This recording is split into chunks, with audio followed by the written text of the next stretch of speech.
मांग मात्रा में परिवर्तन किसके कारण होता है? वस्तु की कीमत में परिवर्तन के कारण। या तो वस्तु की कीमत पहले से बढ़ जाए या वस्तु की कीमत पहले से घट जाए।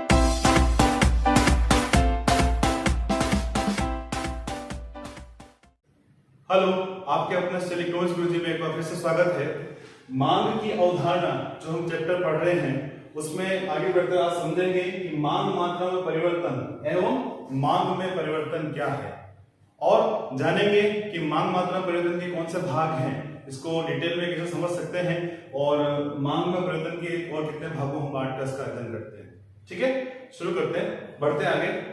तो मांग की अवधारणा, इस चैप्टर से रिलेटेड जो भी बेसिक टॉपिक्स हैं, बेसिक टॉपिक्स मतलब मांग, मांग वक्र, मांग तालिका, मांग का नियम, मांग फलन, ये सभी जो बेसिक टॉपिक्स है वो आपको पता होना जरूरी है। और अभी तक आपने उन टॉपिक्स को नहीं समझा है, नहीं देखा है वीडियोस को, तो उन सभी वीडियोस के लिंक मैं इस वीडियो डिस्क्रिप्शन में मेंशन कर रहा हूं। साथ ही चैप्टर फर्स्ट और चैप्टर सेकंड की प्लेलिस्ट का लिंक भी साथ में मेंशन कर रहा हूं, ताकि आप इकोनॉमिक्स से रिलेटेड जो भी बेसिक थ्योरीज है वो आप अच्छे से समझ सकें और आपको कोई दिक्कत नहीं हो ऐसे टॉपिक्स को जानने में, समझने में, और इजी वे से आप उन तक रीच करें। ठीक है, तो बढ़ते हैं आगे। मांग मात्रा में परिवर्तन एवं मांग में परिवर्तन, जैसा कि आप देख रहे हैं यहाँ पर मांग मात्रा में परिवर्तन एवं मांग में परिवर्तन आपके सामने हेडिंग लिखा हुआ है। जनरली बहुत सारे स्टूडेंट्स में कंफ्यूज रहते हैं कि यार मांग में परिवर्तन और मांग मात्रा में परिवर्तन में क्या अंतर है, दोनों एक ही तो है। तो इन दोनों में बहुत एक बेसिक सा डिफरेंस है, वो बेसिक डिफरेंस हम पहले समझेंगे, उसके बाद जानेंगे कि मांग मात्रा क्या है, मांग मात्रा में परिवर्तन कैसे होता है, कितने भागों में इसको बांटते हैं। ठीक है, तो हम इसको समझने के लिए एक तालिका बनाते हैं। जैसे कि हम किसी वस्तु की कीमत को लेते हैं, वस्तु की अलग अलग कीमतें हैं 50, 40, 30, 20 और 10। ठीक है, उस कीमत पर वस्तु की अलग अलग यहाँ पर मांग की जाती है, उसको कहते हैं मांग मात्रा। यहाँ पर मांग मात्रा क्यों लिखते हैं वो देखिएगा, जैसे कि 1 इकाई, 2 इकाई, 3 इकाई, 4 इकाई, 5 इकाई। इस प्रकार से देख सकते हैं कि जब बाजार में किसी वस्तु जैसे कि आइसक्रीम लेते हैं, उसकी कीमत 50 रुपए, तो वो एक आइसक्रीम खाता है, एक आइसक्रीम का उपभोग करता है। जब कीमत घटकर 10 हो जाती है तो उस स्थिति में वो 5 इकाई आइसक्रीम का उपभोग करता है। ये तो हो गई यहाँ पर ये बात, हमने कीमत के साथ उसकी मांग की अलग अलग मात्रा को ले लिया। परंतु अब उपभोक्ता की आय, मतलब उपभोक्ता के पास जो पैसा पड़ा हुआ है उसमें परिवर्तन हो जाता है, वो बदल जाता है, वो बढ़ जाता है।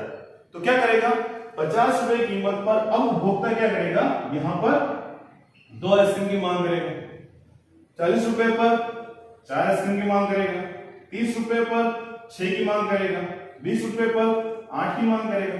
फिर उसकी आय बढ़ गई तो इसमें क्या करेगा, वो अलग अलग कीमतों पर मांग मात्रा में ही परिवर्तन कर देता है। यानी पहले मांग मात्रा ये थी 1, अब आ जाती है मांग मात्रा 2, तो पूरी पूरी मांग मात्रा ही बदल गई। देख रहे, जब कीमत बदलती है तो एक स्थिति में जो उसके पास पहले पूर्व स्थिति थी, उसके पास आय स्थिर थी, स्थिर आय के होते हुए हम यहाँ पर आय को स्थिर मानते हैं। स्थिर आय के रहते हुए जो अलग अलग निश्चित कीमतें हैं, कीमतों में परिवर्तन होता है तो उपभोक्ता उसी क्रम में ऊपर नीचे हो जाता है। यानी उसकी जो मांग मात्रा दे रखी है उसी में अप डाउन कर देता है। 50 रुपए के पर 1 इकाई का उपभोग कर रहा है, जब 10 रुपए हो गई तो उसने 5 इकाई का उपभोग किया। तो इसमें क्या हुआ, जब कीमत घटी तो उसने उपभोग की मात्रा, मांग की मात्रा को बढ़ा दिया। इसलिए इसको कहते हैं मांग मात्रा में परिवर्तन। जो मांग मात्रा दे रखी उसमें चेंज हो गया। परंतु जब आय में परिवर्तन हो जाए तो पूरी की पूरी मांग मात्रा नहीं आ जाती, यानी पूरी पूरी मांग नहीं आ जाती। इस पूरी को कहते हैं मांग। ये जो है ना, इन दोनों टॉपिक को हम कहते हैं यहाँ पर मांग। ये जो है मांग कहलाता है, ये अलग मांग, ये अलग मांग, अलग अलग कीमतों पर। तो आप देख रहे हैं यहाँ पर मांग में परिवर्तन हो गया पूरा पूरा। देख रहे हैं कि जब आय परिवर्तन हुआ तो पूरी पूरी मांग मात्रा उसके सामने नहीं आती। तो जब निश्चित आय रहती है तो अलग अलग कीमतों के स्तर पर वह एक निश्चित मांग मात्रा में अप डाउन करता, ऊपर नीचे होता है, ऐसे कहते हैं मांग मात्रा में परिवर्तन। और जब कीमत के अलावा अन्य तत्व जैसे कि आय हो गया, रुचि हो गई, उसकी पसंद हो गया, भविष्य की कीमतें हो गई, इसको देखते हुए अगर वो कीमतों के स्थिर रहते हुए उसकी मांग मात्रा में परिवर्तन कर देता है, पूरी पूरी नई मांग कर देता है, इसे कहते हैं मांग में परिवर्तन। क्लियर? तो अगर वो इसमें ऊपर नीचे होता है तो क्या लगेगा, मांग मात्रा में परिवर्तन, और निश्चित कीमत पे रहते हुए अगर पूरी पूरी नई मांग जनरेट हो जाती है तो कहलाएगा यहाँ पर मांग में परिवर्तन। क्लियर? आई होप अच्छे समझ में आ गया है आपको। नहीं आया तो थोड़ा सा वापस पीछे जाइए, वीडियो में वापस प्ले करिए, वापस समझिए, जरूर समझ में आए। तो अब हम पहले वाला पार्ट लेंगे, मांग मात्रा में परिवर्तन, फिर उसको समझेंगे इन दोनों में क्या अंतर है। तो मांग मात्रा में परिवर्तन को लेते हैं कि मांग मात्रा में परिवर्तन क्या होता है। जैसा कि आप सामने देख रहे हैं, हेडिंग लिखा हुआ है मांग मात्रा में परिवर्तन अथवा मांग वक्र पर संचलन अथवा मांग वक्र की दिशा में परिवर्तन। ठीक है, तो ये तीनों टॉपिक एक ही हैं, अथवा में दिए जाते हैं एग्जाम में। आपको बिल्कुल भी कंफ्यूज नहीं होना है, अच्छे से इसके बारे में समझना है। तो ये क्या दे रखा वो हम समझते हैं। तो मांग मात्रा में परिवर्तन, मांग वक्र पर संचलन। अब ये मांग वक्र पर संचलन कैसे, मांग वक्र की दिशा में परिवर्तन कैसे, वो हम यहाँ पर समझेंगे अभी। इसके लिए हम यहाँ पे डायग्राम बनाते हैं। इस चित्र में हमने एक वक्र बनाया है BD। जैसा कि आप जानते हैं एक मांग वक्र हमेशा बाएं से दाएं नीचे की ओर ढाल वाला होता है। ये क्यों होता है ये भी हम पिछले वीडियोस में पढ़ चुके हैं। मांग का नियम क्यों पैदा हुआ वो भी हम पढ़ चुके हैं। आप प्लेलिस्ट में जाइए, डिस्क्रिप्शन में जाइए, देखिए, जरूर समझ में आएगा सब कुछ। तो यहां पर दी थी हमें मांग मात्रा और यहां पर है वस्तु की कीमत। अब जब वस्तु की कीमत OP है तो उस स्थिति में इस बिंदु पर मांग कर रहा है तो मांग हो जाएगी OQ। OP कीमत पर OQ। अब यदि वस्तु की कीमत कम होती है, देख रहे हैं आप यहां पर वस्तु की कीमत कम हुई, हमने OP के बजाय इसको कर दिया है OP1। क्या कर दिया, OP के बजाय इसको कर दिया OP1।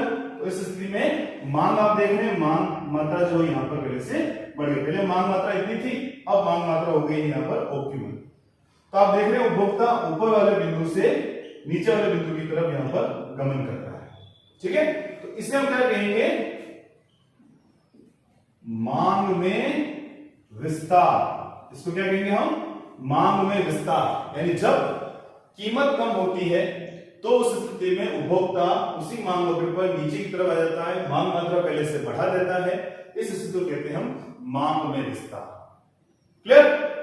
फिर इस स्थिति में आप देख रहे हैं कि उपभोक्ता एक ही वक्र पर ऊपर से नीचे की तरफ मूव कर रहा है, संचलन कर रहा है, इसीलिए इसको कहते हैं मांग वक्र पर संचलन।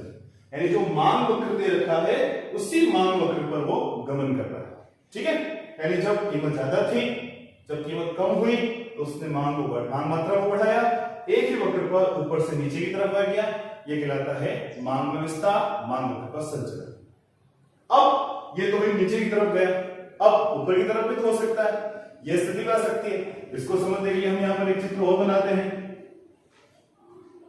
यहां पर हमने एक मांग वक्र बनाया, इसमें हमने इधर ले ली कीमत, वही आप जानते हैं, और यहां पर हम ले लेंगे मांग मात्रा। अब इस स्थिति में यदि कीमत कम है, आप देख रहे हैं यहां पर हमने कीमत को लिया है OP और ये है कुल मांग मात्रा। अब जब कीमत में वृद्धि होती है, कीमत यहां पर बढ़ गई, OP से OP1 हो गई, कीमत में वृद्धि हुई, तो क्या देख रहे हैं इस बिंदु से अब उपभोक्ता इस बिंदु पर होगा, यानी अब मांग मात्रा को पहले से कम कर देगा। यानी पहले वो नीचे वाले बिंदु पर था, ऊपर वाले बिंदु की तरफ वो गमन कर देता है। तो अगर ये स्थिति होती है बाजार में किसी उपभोक्ता के लिए कि जब कीमत में वृद्धि हो और वो मांग मात्रा में कमी कर दे, तो ऐसी स्थिति को कहते हैं हम मांग में संकुचन। क्या कहेंगे इसे हम, मांग में संकुचन। अगर ये ऊपर से नीचे जाता है, कीमत कम होती है, तो मांग में विस्तार, नीचे से ऊपर की तरफ गमन करता है, कीमत में वृद्धि होती है, मांग मात्रा कमी करता है, तो मांग में संकुचन कहलाता है। ठीक है, तो इसमें भी आप देख रहे हैं मांग वक्र पर संचलन हो रहा है, नीचे से ऊपर की ओर गमन कर रहा है, इसलिए इसको मांग वक्र पर संचलन कहते हैं। अब बात आती है मांग वक्र की दिशा में परिवर्तन। आप देख रहे हैं पहले मांग वक्र की दिशा कैसे थी, ये थी, ऊपर से नीचे की तरफ गया, अब वो नीचे से ऊपर की तरफ जा रहा है। कारण क्या है, वस्तु की कीमत में परिवर्तन। तो कुल मिलाकर हम क्या कह सकते हैं कि मांग मात्रा में परिवर्तन किसके कारण होता है, वस्तु की कीमत में परिवर्तन के कारण ही। जिस वस्तु को हम यहाँ पर ले रहे हैं, जैसे कि अगर ये एप्पल है तो एप्पल की कीमत में परिवर्तन, अगर ये आइसक्रीम है तो आइसक्रीम की कीमत में परिवर्तन, मोबाइल है तो मोबाइल की कीमत में परिवर्तन। जिस वस्तु को हमने यहाँ पर लिया है उसी वस्तु की कीमत में परिवर्तन के कारण यदि मांग मात्रा में परिवर्तन होता है तो उसे हम मांग मात्रा में परिवर्तन कहते हैं। ठीक है, तो ये किस कारण होता है? वस्तु की कीमत में परिवर्तन के कारण ही। ये ध्यान रखिएगा, हमेशा वस्तु की कीमत के कारण अगर मांग मात्रा में परिवर्तन आ रहा है तो दो स्थिति आपके सामने आएगी। पहली स्थिति होगी मांग में विस्तार और दूसरी स्थिति होगी मांग में संकुचन। क्लियर? अब हम बात करते हैं कि मांग में विस्तार और मांग में संकुचन में क्या अंतर है। आपके सामने सबसे पहली बात तो ये है कि ये दोनों होते हैं कीमत में परिवर्तन के कारण। मांग में विस्तार, जब कीमत में कमी होती है तो उपभोक्ता मांग मात्रा में वृद्धि कर देता है और इस स्थिति में यह कहलाता है मांग में विस्तार। जबकि मांग में संकुचन में जब वस्तु की कीमत में वृद्धि होती है तो उपभोक्ता मांग मात्रा में कमी कर देता है, कम कर देता है। यह स्थिति कहलाती है मांग में संकुचन। इस स्थिति में हम देखें तो उपभोक्ता ऊपर वाले बिंदु से नीचे वाले बिंदु की तरफ गमन करता है मांग में विस्तार में, जबकि मांग में संकुचन में उपभोक्ता नीचे वाले बिंदु से ऊपर वाले बिंदु की तरफ गमन करता है। तो ये इस प्रकार से इन दोनों में अंतर है। बात आगे समझ में? सबसे मेन बात क्या है यहाँ पर कि इसमें जो ये जो कारण है मांग मात्रा में परिवर्तन का कारण कौन बन रहा है? सिर्फ और सिर्फ वस्तु की कीमत। यदि वस्तु की कीमत के अलावा अन्य तत्वों में परिवर्तन होता है, जैसे कि आय में परिवर्तन, रुचि में परिवर्तन, भावी कीमतों में परिवर्तन, संबंधित वस्तु की कीमतों में परिवर्तन, तो मांग में परिवर्तन आ जाएगा, पूरा नया मांग वक्र मिल जाएगा, जो हम आगे आने वाले नेक्स्ट वीडियो में समझेंगे। अभी इस वीडियो में इतना ही देखते हैं अपन कि मांग मात्रा में परिवर्तन क्या है, मांग के ऊपर संतुलन क्या है, वो हमने यहाँ पर डिटेल में समझा। ठीक है, तो छोटी के वापस लेते हैं। आज हमने क्या देखा है कि मांग मात्रा में परिवर्तन एवं मांग में परिवर्तन में बहुत एक बेसिक सा डिफरेंस है, वो यहाँ पे हमने यहाँ पर देखा है कि मांग मात्रा में परिवर्तन सिर्फ और सिर्फ वस्तु की कीमत में परिवर्तन कारण होता है, जबकि मांग में परिवर्तन आय में परिवर्तन, रुचि, अभिरुचि, पसंद, भावी कीमतें, संबंधित वस्तु की कीमतें, इनके कारण अगर कोई परिवर्तन होता है तो मांग में परिवर्तन आता है। फिर हम इसको हमने यहाँ पर लिया कि मांग मात्रा परिवर्तन को समझते हैं तो इसके तीन अलग अलग नाम है, सेम है टॉपिक। मांग मात्रा परिवर्तन, मांग वक्र पर संचलन, मांग वक्र की दिशा में परिवर्तन। ठीक है, दिशा में परिवर्तन कैसा होगा हमने समझ लिया। मांग वक्र पर संचलन क्यों है वो भी हमने देख लिया, क्योंकि उपभोक्ता एक ही मांग वक्र पर या तो ऊपर से नीचे या नीचे से ऊपर की तरफ गमन करता है। तो इसमें पहली स्थिति में देखिए जब यानी किस कारण होता है मांग मात्रा में परिवर्तन, किस कारण होता है? वस्तु की कीमत में परिवर्तन के कारण। या तो वस्तु की कीमत पहले से बढ़ जाए या वस्तु की कीमत पहले से घट जाए, इसके कारण देखने को स्थिति मिलती है। कीमत में कमी होती है तो कहलाता है मांग में विस्तार, कीमत में वृद्धि होती है तो कहलाता है मांग में संकुचन। इस स्थिति में उपभोक्ता ऊपर वाले बिंदु से नीचे बिंदु की तरफ गमन करता है एक ही वक्र पर, और मांग में संकुचन में उपभोक्ता नीचे वाले एक ही मांग वक्र पर नीचे वाले बिंदु से ऊपर वाले बिंदु की तरफ गमन करता है। इसे कहते हैं हम मांग में संकुचन। क्लियर?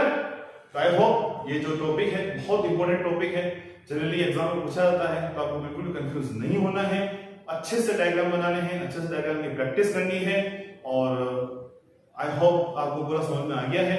अगर समझ में आ गया है तो वीडियो को लाइक जरूर करें, और कमेंट बॉक्स में आपके जो भी डाउट्स हैं वो डाउट जरूर पूछें। हो सकेगा जितना मैं आपको आंसर देने की कोशिश करूंगा, और इससे रिलेटेड और आपको क्या क्या नए टॉपिक्स चाहिए, कौन से चैप्टर के ऊपर कमेंट बॉक्स में कमेंट जरूर करिए। मतलब आपके माइंड में जो भी कमेंट आता है, वीडियो कैसा लगा, क्या है, कमेंट बॉक्स में कमेंट जरूर करें। कमियां हैं तो भी बताइए, अच्छा लगा है, अच्छाइयां क्या है तो भी बताइए। क्लियर? ज्यादा से अपने फ्रेंड सर्कल में शेयर करिए, और अगर आप चैनल के नए व्यूअर हैं तो चैनल को सब्सक्राइब कर बेल आइकन को जरूर प्रेस करें, ताकि आने वाले नए वीडियोस की नोटिफिकेशन आपको जल्दी से मिल जाए और आपको बिना किसी तकलीफ के अच्छे से सरल भाषा में इकोनॉमिक्स के टॉपिक आपको मिल जाए। क्लियर? तो इस वीडियो में इतना ही, मिलते हैं नेक्स्ट वीडियो में। Thank you, thanks for watching.